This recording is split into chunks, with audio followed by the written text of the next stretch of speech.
Partai Solidaritas Indonesia mendadak merapat mendukung Capres Partai Gerindra Prabowo Subianto.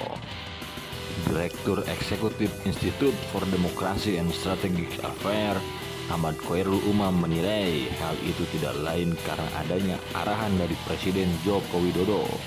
Karena itu, PSI akhirnya berani bersikap menerima Prabowo.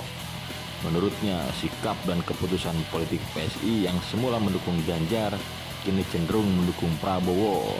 Besar kemungkinan atas sepengetahuan dan restu politik Jokowi.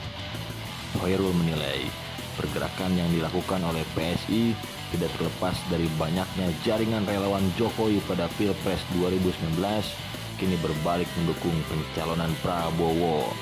Khoirul menyebut langkah politik yang diambil PSI semakin menguatkan bahwa jaringan politik Jokowi kian solid mendukung Prabowo pada Pilpres 2024. Di sisi lain, dua kader PSI, Estu Graha dan Dwi Kundoyo, memutuskan mundur setelah pertemuan petinggi partai tersebut dengan Prabowo. Keduanya menyinggung soal masa lalu Prabowo yang dianggap kelam. Ega Sapaan Estu Graha yang merupakan wakil ketua umum kelompok relawan Ganjarian Spartan dan Dwi Kundoyo yang menjabat sebagai sekretaris jenderal di kelompok yang sama mengumumkan pengunduran diri mereka.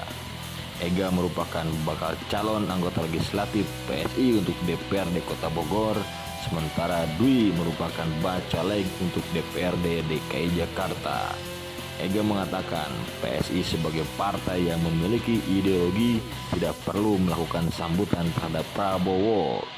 Apalagi kata Estu disertai dengan gelar karpet merah.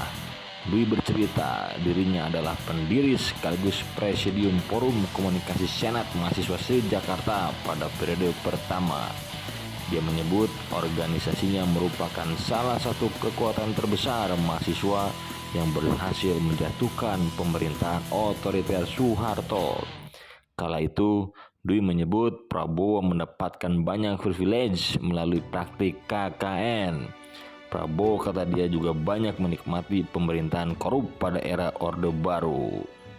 Menanggapi hal itu, DPP PSI angkat suara ihwal sejumlah kader mundur setelah partai tersebut menerima kunjungan dan membuka komunikasi dengan Prabowo. Juru bicara PSI Sigit Widodo mengaku menghormati keputusan politik setiap kader. Namun dia menegaskan hingga kini belum ada keputusan Komisi Pemilihan Umum terkait daftar caleg sementara. Di sisi lain, dia menganggap keputusan sejumlah kader yang mundur juga tidak beralasan. Sebab, kata Sigit, PSI hingga kini belum menentukan arah dukungan kepada bakal capres tertentu.